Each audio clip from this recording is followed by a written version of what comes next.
So we got another minute or two, but there's something I'd like to know. For those of you who have looked on, looked at the lectures afterwards, is there somebody who did it from webcast rather than going to YouTube? I know if I go to YouTube, I can find all the past lectures, and they don't get them up as fast as I would like. And they claim they'll get them up within 24 hours, but I know they're there. And then if I go just directly to the webcast site, I only see one. Okay. Anyone else have any experience, or am I all alone here? Yeah. What? There's only one up on the webcast site. Okay, I'm not crazy. I didn't push the wrong button. That's what I want to know. I'll tell them. Because when they look on their screen, they see them all. So they have probably some permission thing where they can see it and we can't. If I tell them, and they did it for every class as near as I can tell. So I'll tell them. Okay, we are almost there. And let me ask about waitlist. So judging from the room, everyone who wanted to get in got in. There's nobody sitting out there who's still on a waitlist, right?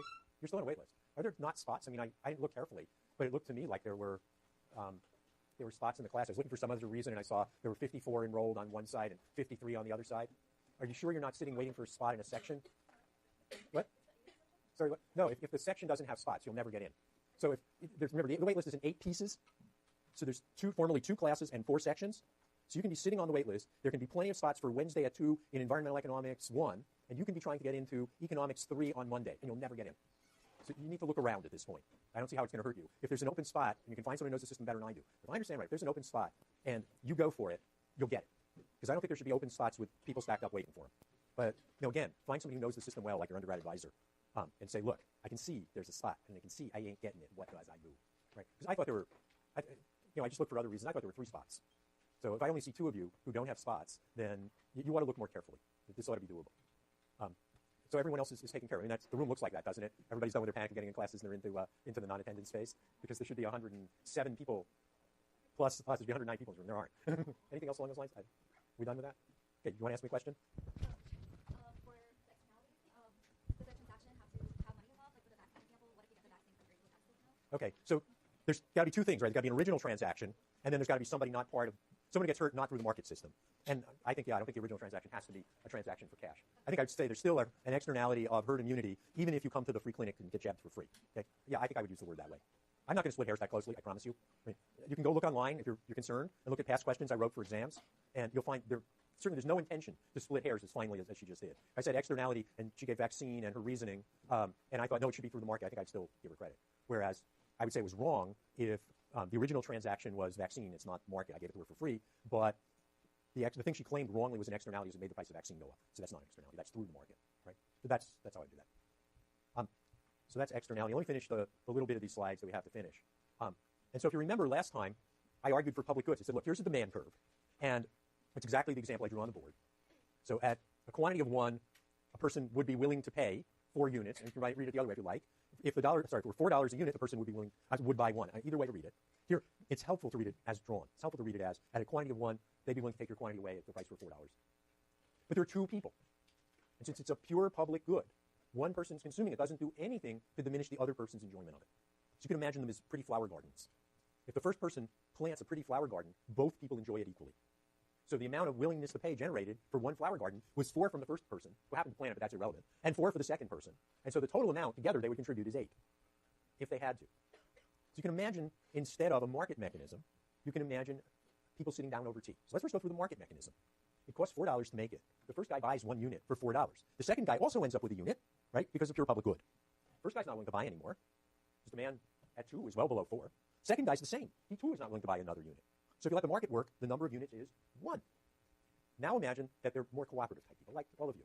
And they realize, wait a minute, we don't have to have a block with 1 Burke-like garden filled with dead weeds and 1 beautiful garden by my co-author Gloria filled with flowers.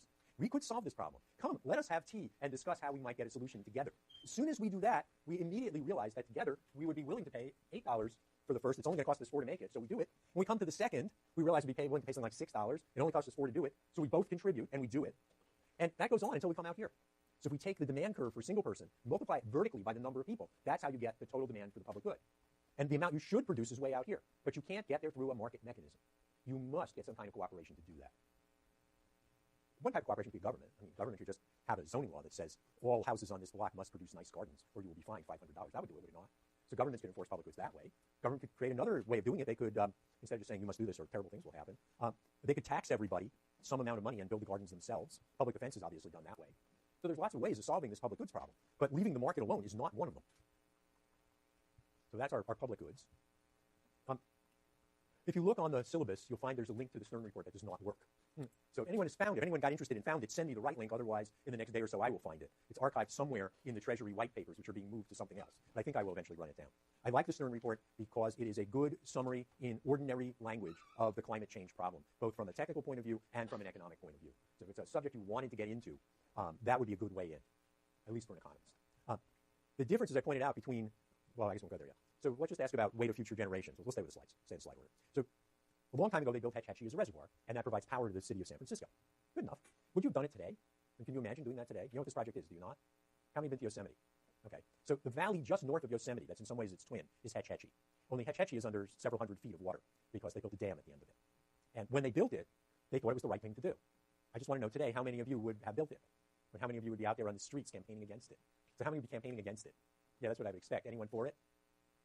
Okay. He may be right. That's the problem. Well, it provides the water to the city of San Francisco in that project and provides most of the electricity. On the other hand, it ruins this beautiful valley. So I don't know how to balance that well. I don't find it obvious that our lone dissenter, who did that just to be nice to me, isn't right. Right? So I don't know. But to say why they did it, I mean, from their point of view, it was the right thing to do. Somebody could say the following, but they weren't taking account of us. If only they carefully weighed our preferences as well as theirs, so they cared about people in times to come, then they would never have built it, since we're also against it. That'd be an interesting argument. There's no way to prove that. You'd have to be able to go back to 1910 and find out whether or not they really had in their internal calculus considered that later on in time people would really value these things, but there's a long time between now and then, and there's a lot of power. Right? You just can't tell. A case in which you can tell whether people value the future differently and whether it matters is climate change. And here there are really two groups. One group, say almost everybody, would tell you that the rate of interest that you should use to discount the damage from climate change is some reasonably large number. I would naively have used 7, but a lot of other people somehow or other got it down to 4. We would give you things like a market interest rate, and then you'd say, the damage is coming in 100 years, and you go 1.07 to the 100th power, and that's a big number. And then you divide the damage by, from climate change by that big number, and you'd say, from today's point of view, climate change really doesn't matter. We'll go deal with that later. Nick Stern comes up with an argument. It's too complicated to go through his argument. He comes up with an argument for why the interest rate should be 1%. Well, 1% is going to give you a very different answer. And so if you think that Nick's right, that when we're thinking about the welfare of people in the future and damage we're going to do to them, we should only discount that damage by a very small number, as we give a lot of weight to people in the future, then you start doing something about climate change right now. If instead you go with kind of mainline economists, we'll tell you, well, we should be doing very little now, and we'll be ramping up some in maybe 20, 25 years. That's what you get out of us wearing our economist hats. And all we were thinking about were some very raw numbers about the carbon goes up like this, the temperature goes up like this, there's so much damage per degree, and we do everything at the center of our predictions. Then we tell you, well, why are you so all fired after this climate change stuff? Yeah, it's going to happen, and you'll have to do stuff, but it's too early. And it will all matter on how much weight you put on the future. This corresponds to low weight on the future, this corresponds to high weight on the future. Economists will not settle that for you. We will divide into two camps, and one camp will claim that's the right idea and bring tons of good arguments. The other camp will divide the other way, and we'll bring lots of good arguments. Later in the course, with luck, I'll tell you some arguments quite independent of that. That would make you want to do something now. Last thing that I want to talk about in terms of why markets don't work is government screws them up. It does it to get money to its friends. Sometimes that's a good thing, sometimes that's a bad thing, getting money to its friends, but it does screw up the market. So if you want a more cynical view of government, perhaps a more realistic view of government, you would have the idea that there are various groups that are competing to get the government to do something. And their competition will drive the result. U.S. agricultural policy, for instance. Let's just talk about U.S. agricultural policy. We've had it since 1933. I pointed out that originally its point was to fight the Great Depression. People were really poor. It's probably a good idea to get money to them, but we were not able to stop it, and it goes on until today. What does this policy do? Policy makes it more advantageous to farm. If it's more advantageous to farm, more land goes into farming, more inputs go into farming, and more environmental damage comes out of farming. Now, there are other policies that counter that, but let's not go there. Let's just stay with something simple. Government raises prices. Why does it do it? It does it because it gives payments to farmers. Farmers live in farm states. Farm states have senators. How many senators does North Dakota have? 2. How many senators does California have? 2. How many people does North Dakota have? 2. I mean, a couple 100,000. How many people do Berkeley and Oakland have? Probably about the same. So if you could think of a program that bought out all the rotten boroughs, farm states, then you could do a very good job of controlling the Senate. So that gets to be very attractive. Now, the actual bargain's even better than that. The rest of the ag bill, more than half by value, goes to poor urban populations. So now you're going to find not only does the farm bill make the Senate happy by design, but it makes the House happy because liberals like my congressman, Barbara Lee, can't vote against the farm bill because she's voting against the supplementary nutrition program, which is a third of all the welfare payments in the United States. Now you're voting against her district, which is not entirely wealthy. So that's an example of a very stable program that was set up to pay off essentially everybody. It's not the right program. If you asked anyone, what would you do about the farm situation in America today? They wouldn't give you an answer like, I would take 20% of the corn crop and turn it into bad beer, and then I'd distill it into bad whiskey, and then I'd feed it to my car. No one in their right mind would actually answer that as a great idea. But that's what we do. Why? Well, it meets our obligation under the General Agreement on Tariffs and Trade not to too directly subsidize our farm sector, and yet it still subsidizes our farm sector. Right? So there's a whole world there of what government does and why it does it. And we'll put it in the rubric of government failure, but I don't mean in the sense of the government wasn't a good government. I mean in the sense of there was a market failure caused by governments doing its thing. And if you want to find vicious examples, you can find those too. I have to take a whack at the Europeans. Prestige projects like Airbus, or what's California's prestige project? We got one.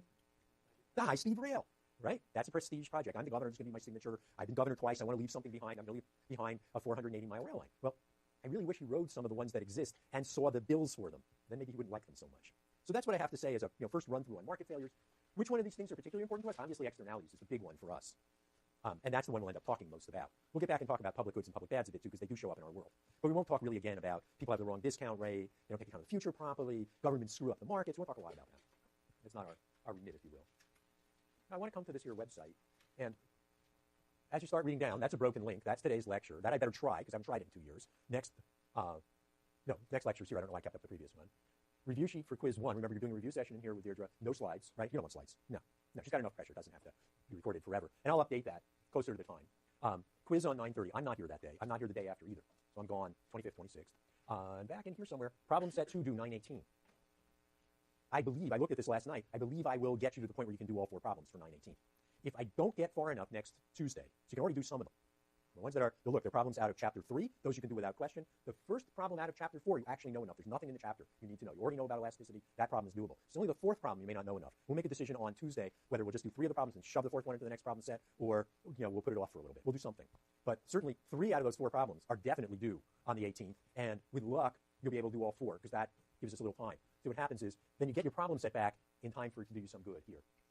And it all closes up nicely. If we put this off a bit, I guess we put it off 4 days, we still could make it, but it gets very tough on them, because then they have to get the problem set right. You see my problem. We will deal with it. What? Oh, yeah, yes, get the large blue books. Okay? This kind of stuff asks you to draw a graph and say something. It's a lot easier in a big blue book. And, like a 6-inch ruler, something that's not going to break your back and you can draw a straight line with. It's all you need, a couple pens and pencils. I would go for 2 blue books, although I can't believe you're writing both of them. If you write something you think it's really stupid and you cross it out, you might go to a second. And that's it. That's all I bring. You make it much easier on the TAs if that day you bring the minimum amount of stuff, because they will ask you, take all the backpacks and everything like that and put them up here or on the sides of the room. So the preference would be, come with very little, and just have a purse or something tuck it under your seat and be done.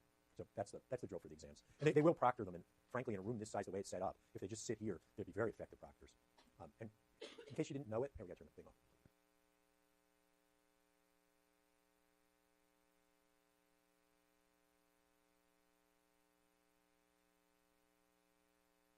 All right, so now we come back. So I don't want any worries. If you're worried about that, forget it. That's not a realistic worry. If you really want a bad grade, you have to come in and ask for it. Give me a good reason. So we're there. We know what we're doing for the next little bit. Was there a question? No? Everyone's happy? All right. So we're going to do the theory of demand in the next lecture 2 or 3. It breaks into a couple of parts. One part is, what can you buy? And the other part is, what do you want to buy? And then we put the 2 parts together, and we get the answer. You buy what you want to buy within the set of things you can buy. Right? That's what we're going to do. And we're going to do a little bit of algebra to get there. And no calculus. Okay? So budget preferences demand. Okay? Just what I said. What you can buy is described by a budget constraint. We'll learn how to draw those in a couple minutes. And we're going to graph these. So we're going to do all this in graphs. We don't get to work with 2 goods, because 2 goods go in graphs, right? You want generality? Go to the next course in economics and do it in calculus. It's not my problem. And I'm going to show how what you can buy changes when you get more income. Can you buy more stuff or less stuff when you get more income? Which? More. And we'll show exactly in what sense pretty quickly. And if price goes down, can you buy more stuff or less stuff? More, right? So we'll play with those 2. And then we'll have this new object called indifference curves. We'll get to those in good time. And they show all the collections of goods that make you just as happy as each other. So you have 2 collections of goods, 3 tomatoes and a string bean, another collection of goods, 2 string beans and a tomato, and offered those 2 bundles of goods. You say, that one or that one, they make you just as happy. They are on the same indifference curve. Okay? So we'll get that. Then we're going to put them together, and we'll get quantity demanded, and then we'll fool with price, and we'll get a demand curve. That's where we're going. You will find this in nearly every economics textbook. In elementary textbook,